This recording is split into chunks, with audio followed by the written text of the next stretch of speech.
Hello everyone and thank you very much for joining again to our podcast. My name is Ivailu Vasilet and I'm the CEO of Aston Drive Technologies, and here we're joined by Nelson Bolivar, the head of our warp drive research. Today we want to discuss a very interesting topic, the topic about the Alcubierre warp drive, and we want to explain why exactly it is vacuum solution which doesn't work with normal matter, so it's not really feasible to build it. It is just good mathematical solution and approximation.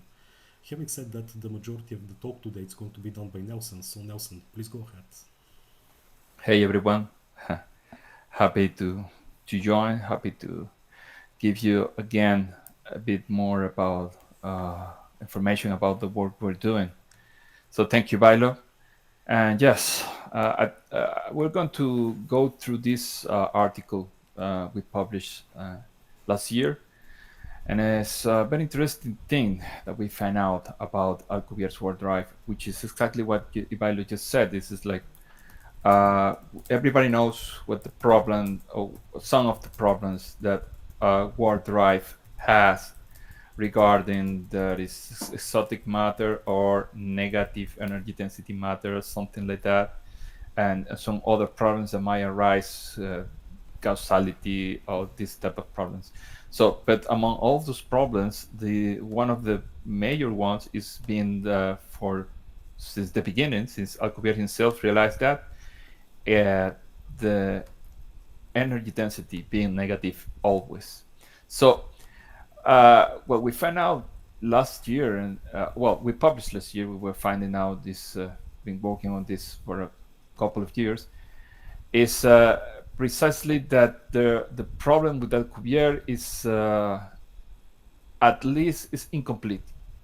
And let me clarify what we mean by incomplete. You can find, here is the title of the article, and you can publish. I think this is open access. Is now you can find it very easily in Aston Drive's website, uh, which is probably below. But let me go straight to the problem. So as you can see, we can start with Alcubierre World Drive. The Alcubierre World Drive is basically this metric here, this equation 3. This and the main ingredient here is this beta function here, basically. And it's basically telling you, oh, well, you have your space-time, which in this case is flat because you have the x, y, and z components. And somehow you are warping, we might say, the x component. So you start with this metric. And what you do with this metrics like this, like in general relativity, is you find the Einstein's equations using this matrix. In the case of Alcubierre, this metric you can write it down in this metric form. This matrix form here, equation 4, where the beta for Alcubierre is this function, this specific function number 6. This is called the champion function. So far it's pretty much a very straightforward thing. It's the same that Alcubierre did. So, but we want to work with a generalized beta. We are not going to say we have f, or either we have b, which is the velocity, and that's velocity that this is related to the space-time velocity, is not related to the velocity itself of the moving object. But and this is the velocity that is not bounded by the local restriction of special relativity. But we want to work with a very generic beta. So our beta is going to be something generic, and so our result is not going to depend on whatever beta we have. So basically what we do is what everybody do is you define your observer with this is somehow a way to define your observer, right? And this is an observer that is co-moving with the fluid, and doing that you find this equation 8. And the equation 8 and equation 9 is precisely what Alcubierre found in his article, and it's precisely the problem. And the problem is that the 0, 0 component, and I want to emphasize on this 0, 0 here, and this 0, 0 here, is equal to the energy density. And if you see here in equation 9, it's always negative. And why is always negative? Well, because what you have here between the brackets is a square quantity. And being a square quantity is always positive, so you don't get rid of this minus sign. And this represents, for these specific observers, it's very easy to see that this represents the energy density of the system. So there is the problem. That's basically the problem that is posed, and it's been a problem for 30 something years. And some people have found ways to work out the beta function here, and we are also doing that to figure out some ways to maybe get rid of this minus sign, which is not something that you can really interpret physically. It's not anti-gravity, it's not antimatter, it's something that is not even defined in physical sense.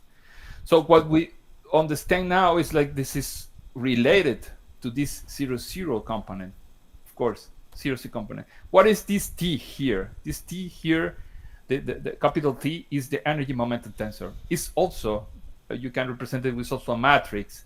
And you can say that there is this equality here. The matrix that represents, or this component of the matrix that represents the energy density and energy momentum tensor, the 0 is equals, because there's an inequality here, to the 0 component of the Einstein tensor. So that represents only the energy density of the system, but there are other components to the Einstein tensor, and hence there have to be other components for the energy momentum tensor. But one of the problems here is like, depending of the type of matter that we are considering, you can only have certain non-zero components for the energy momentum tensor. So let's see a bit deeper about this.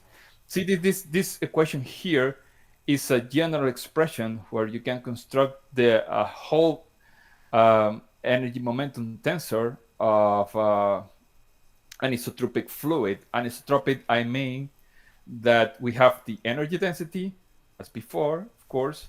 You have x pressures in the x directions, y and c pressures, and they are all different. And that was what we mean by anisotropic. Anisotropic means that those pressures are all different.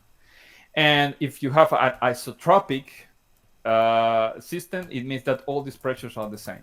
So you get all these terms, for example, these terms are canceled. And if you can have something like it don't even have pressures, it means that you have like something that is just like dust standing there in space, then you also get lots of this term. And it means that at the end, if you get rid of all that, what you have is something that you can say is something like this. It's just basically this. You can see it. It's this here, right? And this here is what we call dust, right? So what's the problem with that? Well, the problem is this is precisely the type of matter that most people were concerned over the years about Alcubierre's warp drive. Why? Because, well, when you have dust and you only have dust, and these U's, we already said what these U's are, well, what you get is like the only non-zero component,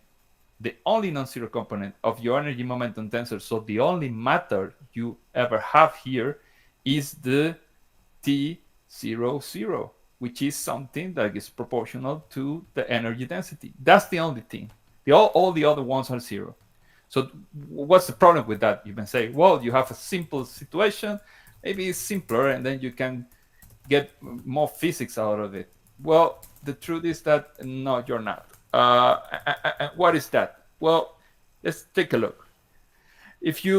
Let's say that we agree, okay, now we are going to just put together all the possibilities that we have for anisotropic fluids. It's energy density and all the different pressures. This is what equation 12 is going to tell you. This is how it looks like, the energy momentum tensor. And then, of course, then this you plug into Einstein's field equations, and you obtain a lot of equations. How many? All these ones. You see, it's a horrible system of equations. There's differential equations, nonlinear, quite horrible. So what could you do with this? Well, if you get that all the pressures are zero, a lot of this right hand side of these equations are zero, right? You get the zero here. I mean, you can get zero here, zero here, zero here, a zero here, and you get that all the other ones are already zero, and this one are zero. Okay, right? But and that's like the simplest. But we don't want that. But to keep it in this way, I just want to show you the hard simplifications that you obtain if you just put pressures on zero. But let's keep the zeros out, and we are going to keep all these pressures. Well, on the other hand, on the left hand side, well, this is horrible, but you can manage to work with that. You start adding, summing, and subtracting equations, and you get relations between those equations. So from equation, let's say it's 13 to the equation 22, you can have combinations of this, and those combinations give you a lot of relations. So, and you can simplify those relations to basically these 5 equations here, or 5 or 6, and these are constraints. And what is nice about these constraints is like by combining all of this, you get that the derivative here, it has to be zero all the time. This derivative here, here and here, zero all the time. You get that this or this are zero, and so you have 2 cases there. And most importantly, I think it's more important for what we want to show right now, is like equation 26 and 27. Why? Well, if you can see here very clearly, is that the squares of the derivative of beta are here with respect to y and c, but those are the squares, and also the square to the derivative of beta with respect to x is here, the square one, and is proportional to some other quantities, and this is proportional to what? The difference between the pressures, right? Well, that's great, because what we found, and trying to make it as simple as I can, is that for the energy density that we just found before, that is always negative, well, we found that we can say something about those squares there. So they're always negative, but we can say something about those squares, and we do. And what you find is this.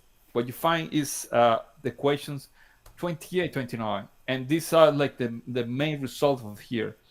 You have this equation, which is basically from what we see above. If you put the values of this derivative square here, this the substitution here, you obtain this. So the energy density of the system is proportional at the end, because of Einstein's equations, to this difference between the pressures in y and c direction, or because you can have other, as you saw before, you can have you have another possible constraint. You can have the energy density is equals to this here. Another difference between pressures, in this case, is between the c and the y direction pressures. But what is important here, you can see the minus sign is still here, and at the end, this leads you to this. In here, you have the minus sign. So at the end, we can absorb the minus signs to the difference between the pressures, and what you find, what you obtain, is like this minus exotic weird sign related to whatever matter is improbable to find in the universe. Is really a misinterpretation of the problem. It is related, as Alcubierre's quark drive concerns, to the difference of pressures of the system, so to the anisotropy of the system in different directions. And that's a great deal. That's a great deal, because it's telling us, you don't have a problem with negative energy density. What you have is a problem of finding a suitable material or suitable fluid that can lead to this type of difference between the pressures. Of course, if you have a C pressure here that is larger than the Y, you get a minus sign. But that's a problem of pressures there, right? So that's one of the things. But so far here, it seems like there is no inconsistency.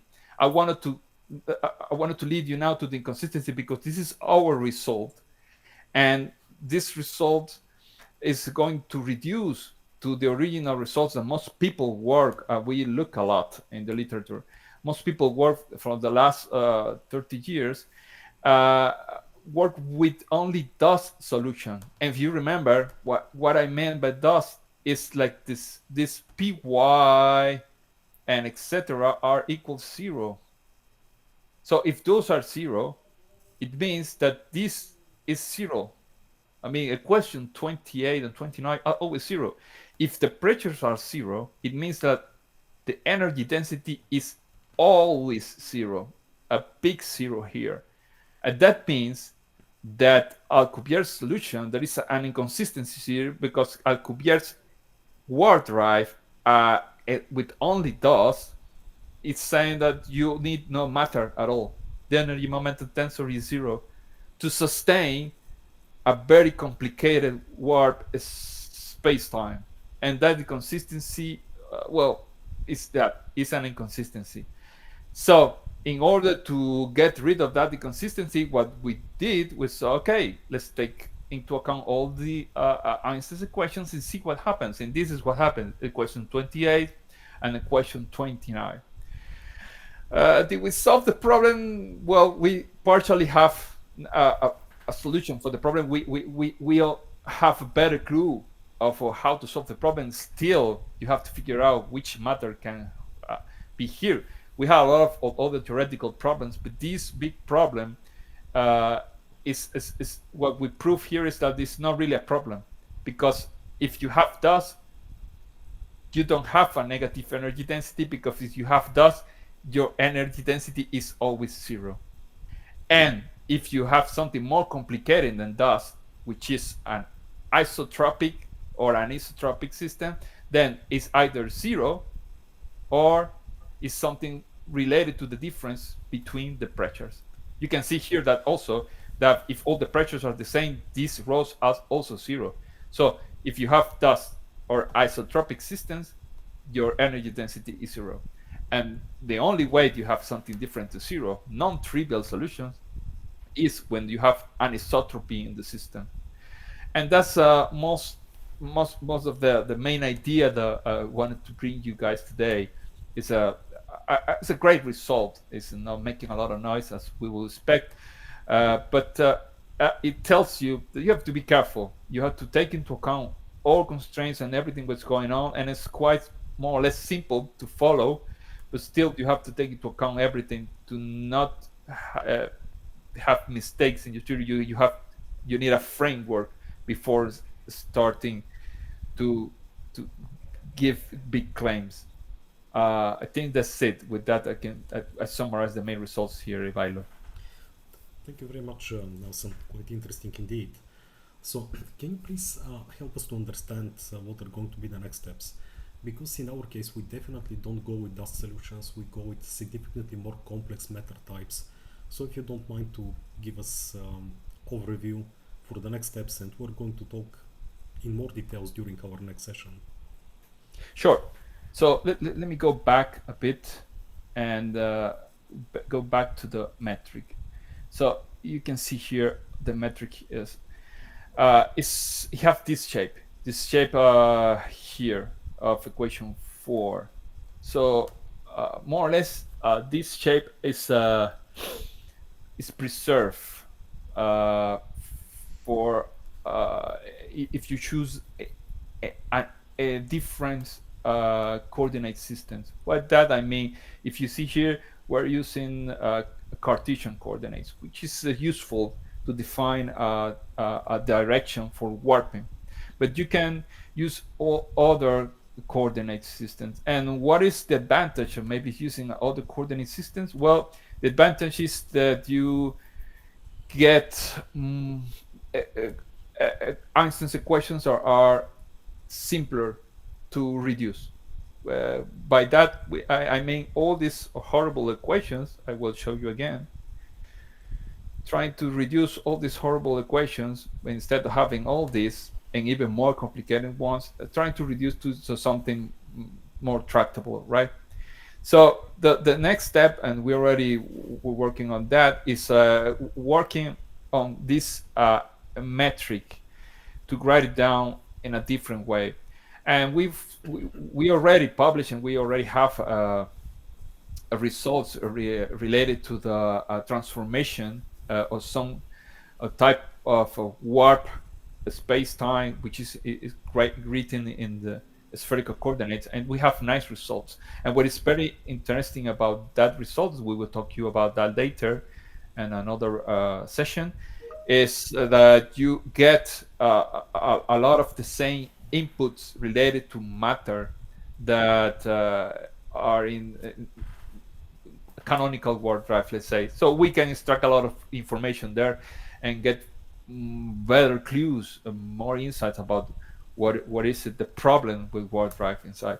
Also, we want to go into a different sign symmetries. Like, for instance, we can work this out and write it in the cylindrical coordinates, and then simplify a bit more the system, right? Another thing that we have to work is how this construction of the metric really is describing what we meant by the warp drive. There is a lot of theoretical complications here, but I mean, it's quite highly dependent of beta. That's for sure.